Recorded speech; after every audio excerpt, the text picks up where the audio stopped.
안녕하세요. 국민아침마입니다.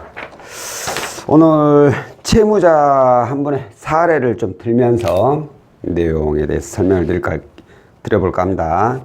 자, 현재 대기업 직장인이신, 대기업에서 근무 중인 직장인이신 분입니다. 당연히 4대 보험 되시고, 근무 기간이 20년 정도, 굉장히 오랫동안 근무하셨어요. 연봉은 8,800만 원 정도 되시는 분입니다. 현재 이분께서 이용 중인 대출 내역을 보면 아파트 담보대출로 시중은행에 2억 7,200만 원, 그리고 시중은행에가 7천만 원, 그리고 새마을금고가 약 400만 원 정도 남아있고, 그리고 저축은행 한 곳에가 약 3,400만 원 정도 남아있고, 카드론은 1,100만 원 정도 하나 있고, 그리고 또 다른 카드론으로 720만 원 정도 하나 있고, 그리고 현금 서비스가 3건에 880만 원 정도를 이용을 하고 계셨습니다. 이분께서 문의 주신 내용은 자금이 좀 필요한데 대출이 좀 되겠느냐, 그겁니다. 대기업 일단 직군 좋고 연봉 8,800, 대출 보면은 뭐 아파트 담보대출이 좀 많긴 하지만 그런다 치고 은행 7천만 원, 여기까지는 좋죠. 나쁘지 않죠. 뭐 새마을금고 이것까지도 괜찮아. 자, 그런데 나머지 금액, 이제 얘네들이 문제죠. 자, 얘네들만 보자면은 얼마나 되죠? 4,500에다가 6,200, 거의 7,000 정도, 연봉이 8,800, 이금 고금리, 이금권 대출이 소득보다, 아니 연봉보다 좀 더 적죠. 자, 이 경우에는 신용에만 큰 문제가 없다면 추가 대출이 가능합니다. 그래서 신용 점수가 어떻게 되냐고 여쭤보니까 올크레딧 점수, K12 점수, 좀 토스라든가 카카오 많이 하시다 보니까 K12 점수는 이제 웬만하면 다 알고 계시더라고요. 거기 나와 있는 점수가 614점. 614점. 생각보다 좀 점수가 낮죠? 14점, 614점. 자, 왜 이렇게 점수가 좀 낮을까? 이유는 간단한 겁니다. 이금융권도 있지만 바로 이거죠. 현금 서비스. 현금 서비스 3건에 880. 이 말은 무슨 뜻이겠어요? 곧 돌려막기를 하고 있다는 뜻이 되죠. 돌려막기. 은행에서 대출 받고 새마을금고, 얘네는 분명히 뻔히 사내 새마을금고일 거예요. 보통 새마을금고 이용하시는 분들은 대기업이니까 특히나, 그러면 회사 내에 마을금고가 있는 경우가 종종 있죠. 거기서 이용을 했고, 이제 현재 한 400 정도 남았고, 그대로 자금 필요하니까 저축은행 카드론 현금 서비스 습관적으로 이용하는 거죠. 특히나 현금 서비스 카드론 이렇게 이용을 하시고 계시니까 생각을 해보세요. 이걸 돌려막기 하고 있어. 880을 불안할까요? 옛날에 어렸을 때 우리 그 카드 대란 있을 때가 있었어요. 그때가 내 나이가 30살 땐가 한 20년 정도 되네요. 그때 카드 어마어마하게 발급돼지고 한도도 잘 빼줘요. 그때 저 역시도 이 카드로 아주 연병을 했습니다. 돌려막기를 저도 그때 당시에 좀 했는데 매 달마다 살 얼음판이에요. 그리고 결혼해가지고 얼마 안 돼서 좀 제가 또 힘들 때가 있었어요. 그때도 마찬가지로 돌려막기를 좀 했었는데 정말 힘들어. 달마다 아주 이게 갚아나가는 게, 혹시라도 카드에 문제 생겨버리면 이거 와르르 무너지거든요. 자, 이런 불안함을 갖고 있다 보니까 힘드시죠. 그래서 저한테 대출을 더 문의를 주신 거예요. 나이스 614는 점수가 좋은 건 아니지만 그래도 대출이 가능할 수 있는 점수예요. 600점 이상이라면. 대출도 뭐 소득 대비 아주 많은 것도 아니고 직군도 대기업으로 좋고. 그래서 추가 대출을 양호한 대로 제가 조회서 드릴 수가 있어요. 근데 제가 여쭤봤죠. 왜 자금이 필요하신지. 그 용도가 뭔지를 한번 여쭤봤어요. 그랬더니 다른 게 아니라 얘네들 때문에 죽겠다 이거예요. 이제 매달 아주 얘네들 갚아나가느라고 뭐 이쪽 애들이야 뭐 크게 영향을 끼치라는데 제가 봐도 얘네들 원금하고 이자, 특히 카드로 원금만 이자 이 두 개만 해도 한 달에 납입금만 해도 어마어마할 거예요. 거기다 돌려막기 하고 있으니. 그러면 제가 봤을 때는 추가 자금보다는 부채 통합 대출이 어떤가요? 했어요. 그게 뭡니까? 말 그대로 부채 통합. 이 부채들을 하나로 묶어버리자 이거죠. 하나로 묶어버리면 나타나는 효과가 뭐예요?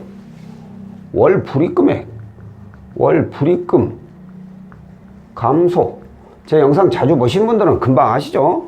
월 불입금 감소. 거기에다가 신용 점수의 상승. 그리고 상황에 따라서 추가 자금까지 가능할 수 있는 이런 장점들이 있죠. 장점이 있으면 단점이란 것도 있죠. 단점. 총 이자 지출이 많아져. 단점. 총 이자 지출이 많아진다. 이 뜻은 뭐냐? 얘네들 평균 이자 내보고 이 부채 통합 대출을 해가지고 나오는 이자하고 했을 때 만약에 얘네들 평균 이자가 15%야. 근데 부채 통합 대출은 14%가 나왔어. 1% 났네? 그럼 뭐야? 이자 지출 줄이는 거 아니요? 이렇게 생각하실 수 있어요.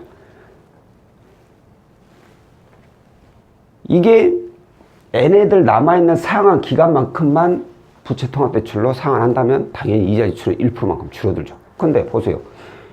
만약 예를 들어서 얘는 상환 기간이 3,400 많이 남았으니까 뭐 한 5년 정도 남았다 치고, 얘는 1,100이면 한 2년 남았다 치고, 얘는 1년 남았다 치고, 얘는 뭐 매달 내는 거고. 자, 이렇게 갚아나가요.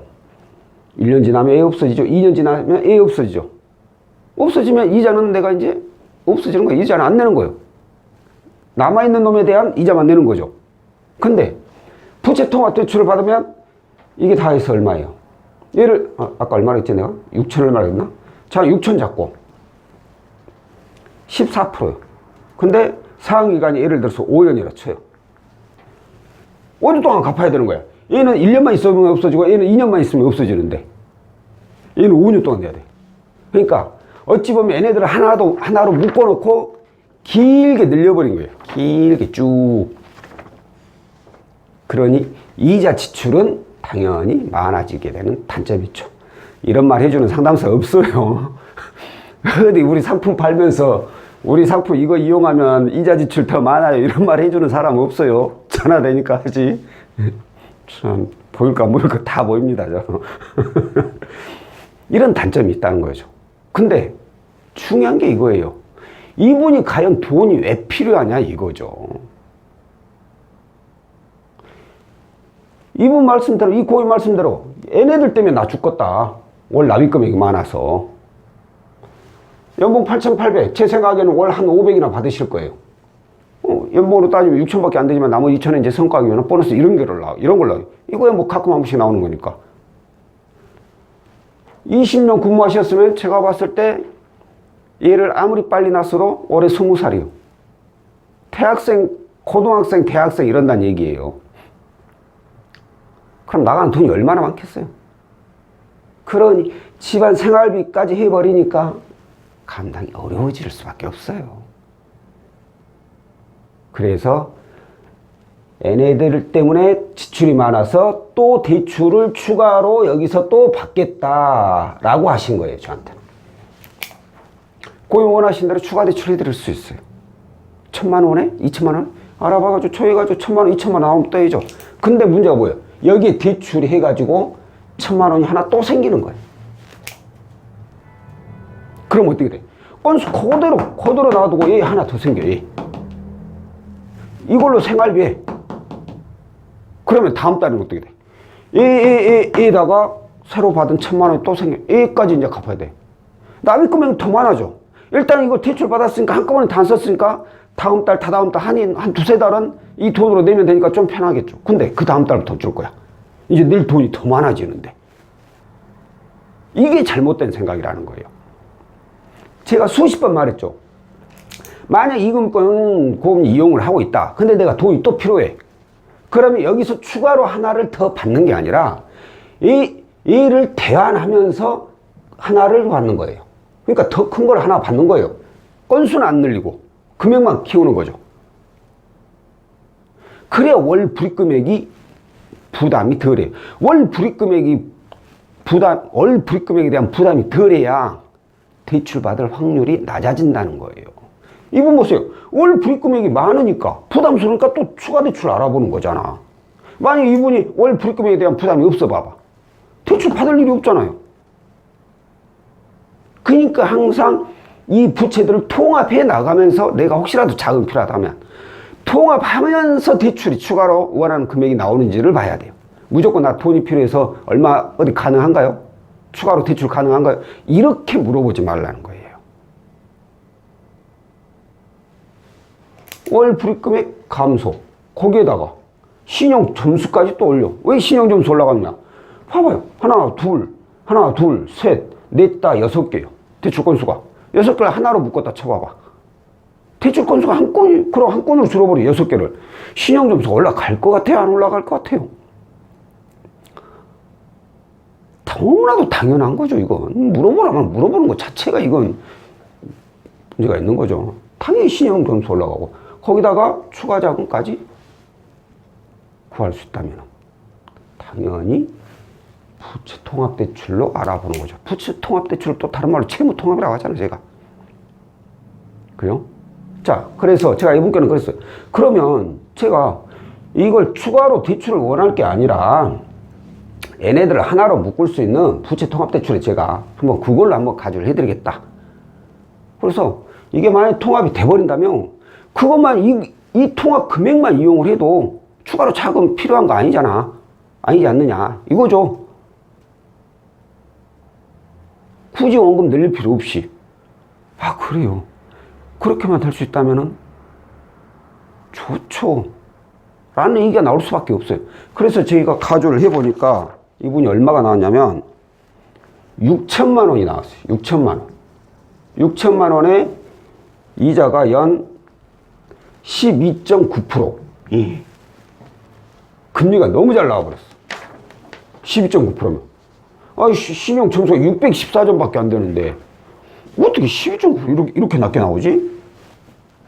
생각을 해보니까 이분은 직군, 일단 직군이 좋은 거예요. 거기에서 이제 모든 금융사는 또 내부 평점이라는 내부 등급이라는 거죠. 이게 이제 한 점이라도 더 먹고 들어갔겠죠.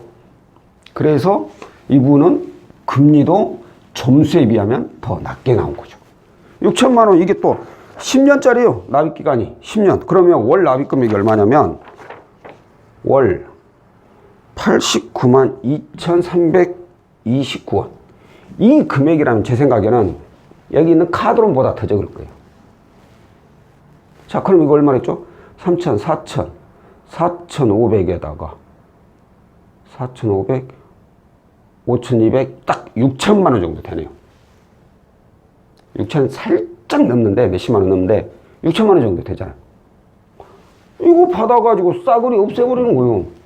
그러면 지금 얘네들만 하더라도 제가 대충 봐도 월 납입 금액이 못해도 한 200은 될 거예요. 200만 원. 얘들 이제 제외한다 치고 한 200 될 거예요. 그걸 갖다 89만 원 줄여버렸어. 절반 이하로 줄여버렸어. 한 달에 100만 원, 110만 원 정도, 100만 원이 넘는 금액이 여유자금이 생긴 거예요. 어마어마한 거죠. 비록 상환기간은 10년으로 늘려가지고 이자 지출은 훨씬 더 많아지겠죠. 10년 동안 내게 되면. 근데 그렇게 할 필요 있어요? 자, 월 납입 금액을 줄이면 추가로 대출받을 확률이 낮다고 했죠.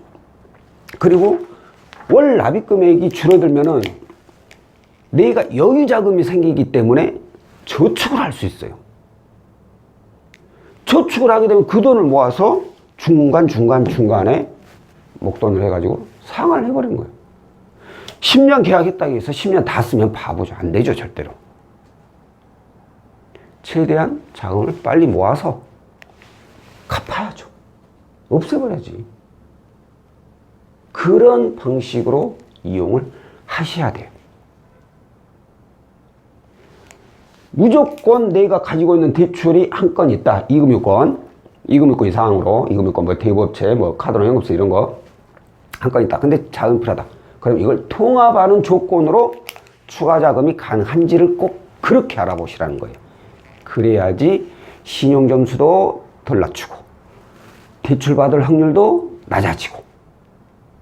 아시겠죠? 자, 오늘은 부채통합대출이 신용에 미치는 영향, 그리고 한 가지 더 하자면 내가 이용하는 대출에 미치는 영향까지 에 대해서 안내를 해드렸습니다. 자, 다음번에는 또 다른 내용으로 찾아뵙도록 하겠습니다. 고맙습니다.